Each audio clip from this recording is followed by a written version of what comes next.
Hey guys, welcome to another episode of the Workout Room. I hope y'all can see me. Let me move back a little bit because I feel like let me see. Okay, y'all can see me now.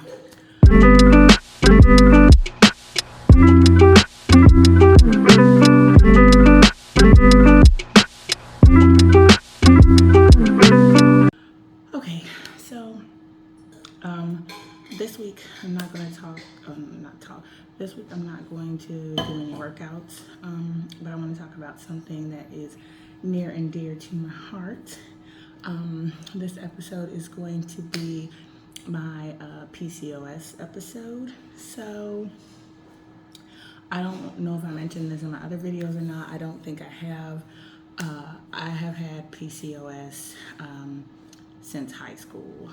If you don't know what PCOS is, it is polycystic ovarian syndrome. I will put a small description down here so you can read. Basically, in layman's terms, it means my hormones are all sorts of jacked up, right? And this has been since high school. There are a lot of things to help regulate it, but there is no cure to my knowledge. So basically, you just kind of see where your body takes you. It is a ride. So sometimes you see or have seen probably women with like facial hair. And like some women have like full beards. Some women, including myself, get like a few hairs under here, or some have like a thicker than, I would say like most women, more than a peach fuzz here. I know the word in my head, but I don't know if I'm saying it right. So I'm going to put it down here as well. So you can see the word that I'm talking about. Basically, it means you have, I don't want to say unnatural because that sounds mean, unusual hair growth. I'll put it like that. But that's not all. Like PCOS, you can have weight gain. It can be very hard to lose weight because of your hormones spiking and changing and all that stuff.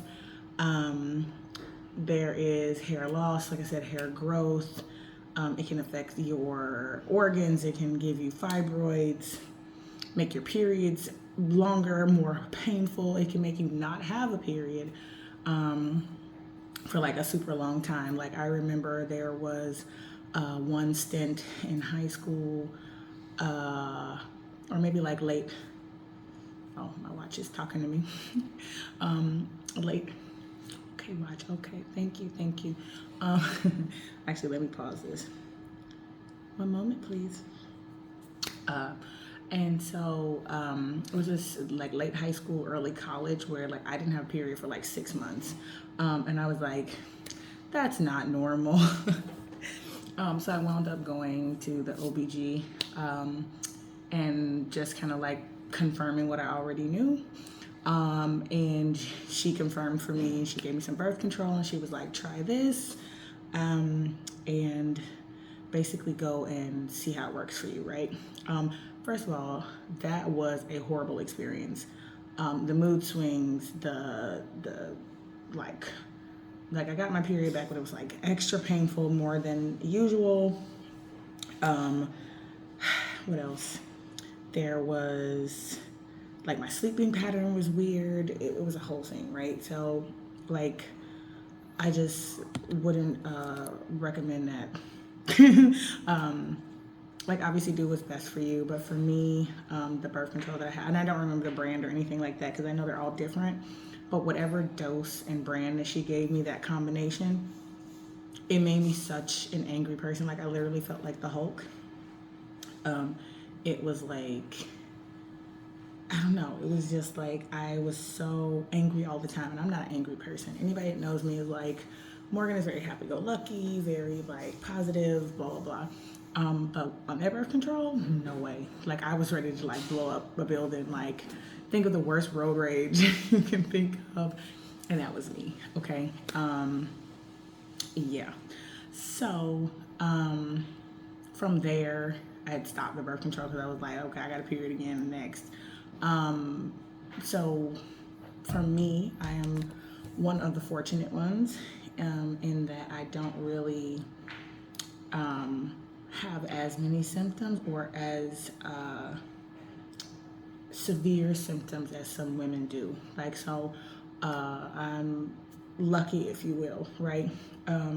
So fast forward to now, and with the losing weight and everything. So I've officially been abroad 10 years now. I know. And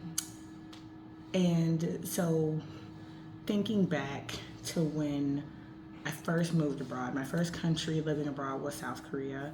And I remember just being more active in Korea because I didn't have a car, yada yada. So I had to take public transport.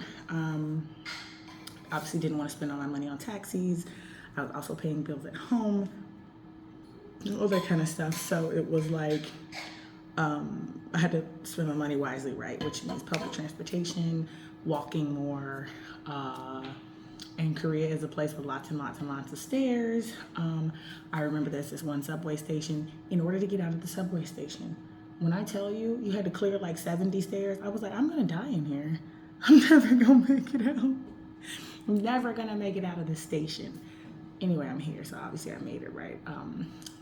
Very slowly, like a old lady turtle. But anyway, so being active over that year, when I got home, I had lost 50 pounds. I don't know what that is in kg, y'all. I'm sorry. I'll put it here somewhere when I convert it. Anyway, so I had lost 50 something pounds. And I was like, look at me, active. But then I got back home to the US after that first year abroad because I had family issues and people were sick and whatever. I had familial obligations. And so with that, I got back into those old habits. I was driving everywhere, like, because in the US, everything's kind of spread apart, right? And some places don't really have good public transportation, like where I lived. So I was driving everywhere, wasn't walking as much. I had a sedentary job, so it was a lot of that. So almost immediately that weight came right back, right? And the thing with PCOS is it makes it harder to lose weight in the first place. So you already having this hormone imbalance, it could be anything. You could just be swollen. It makes you tired. It makes you fatigued. And what's the cycle? You're too tired to go to the gym to get the energy from going to the gym, right? And so it puts you in this never-ending cycle almost of, I don't know, and it's not laziness, because a lot of people see it as laziness and they're like, well, that's why you're fat. No, that is not true. Or I'm having some company here. That is not true. And so just be careful what you say to people, because you never know people's story. You never know what people are going through unless they tell you, right? And PCOS is one of those things where it is a disease, and for some women, a disability that you can't see. Some things like the hair you can see, right? But there are some other things, like I said, like the fatigue, the weird moods, the different things that affect your hunger, all these type of things that you don't really see. You only see the destination, if you will. And even when I was going through college and things like that, they're, the freshman 15, mine was like freshman 50, but that's beside the point. Getting bigger and bigger, people would be like, oh, you can just go to the gym. You can just. Everybody's situation is different, and everybody's internal things are different, right? And so I just wanted to use this video and this time to kind of point that out, because that was also part of the reason that I had, I don't want to necessarily say health scare, but it was also part of the reason why I was like, I gotta change the way that I do everything, right? Because for one, after around the same time, actually, I wouldn't say after, around the same time that I got diagnosed with diabetes and such, I had really horrible acne. Like, you guys see my face now, there's no acne, right? I'm gonna insert a picture. Warning, jump scare, okay? I've never experienced acne in that way. Like, I had body acne, like all down my arms. I had it on my neck, my back, legs, face, neck, everything, okay? It was really, really mentally distressing for me because even when I was a teenager, I didn't really have bad acne like that. Like, my skin has always been relatively clear. So going from that to suddenly having bumps everywhere, like, and intense bumps. Like, I had to go to a dermatologist to like stab me inside these bumps. I want to insert photos. Okay, I'm just letting you know I'm inserting photos.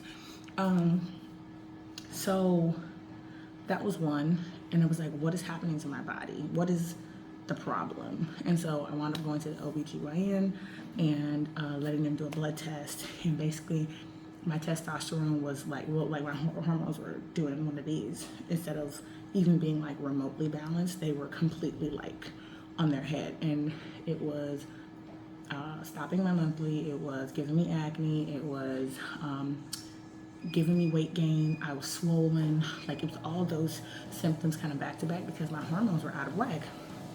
It was also making me like, the way I felt hungry was weird, because sometimes I just wouldn't feel anything, and then suddenly I'd be like, oh, you haven't eaten all day, like that kind of thing. And I'm like, what is going on? So making the decision to change is the very first step. Making that decision and sticking to that decision. Like, making it, step one. Sticking to it, step two. Because I know people are always like, oh, consistency. Yes, but you also have to have the mindfulness to pay attention to what your body is telling you. So for me, when my body was telling me, you need to eat, and not only do you need to eat, you need to eat better, right? So you can have the energy to do the things that you want, to complete the goals that you want to complete, and all this type of stuff. So like, listen to your body. And I know sometimes our body can be just like a noodle, but pay attention to the trends of your body. Your body's trying to tell you something. Like, do you need more energy, or do you have a sudden burst of energy? Use that energy. You're like, man, I feel good today. Actually, I feel like I could do something. Use that energy. And I know some people want to use it to like clean the house or whatever, and I don't know your lives, okay? I'm just telling you that when you have a good day, use the good day. Use the time for that, because I know in the winter, for me, I am a bear. Like, I just want to hibernate. I don't want to do anything. I don't want to go anywhere. I don't want to, right? And so,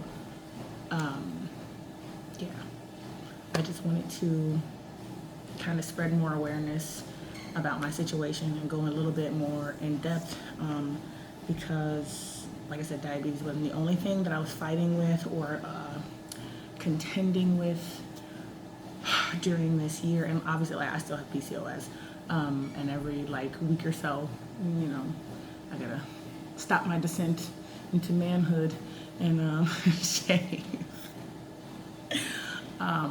And yeah, so that also makes me more hairy in general, which I'm still contending with. But anyway, yeah, so for all my other PCOS girlies, you are not by yourself. I'm here with you.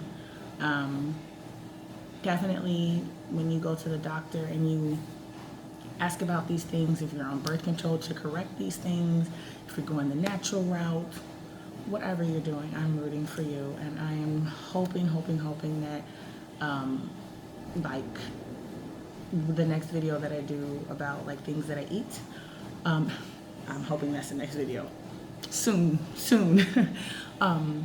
about the ways that I eat, right? So I won't be doing necessarily cooking, I don't think.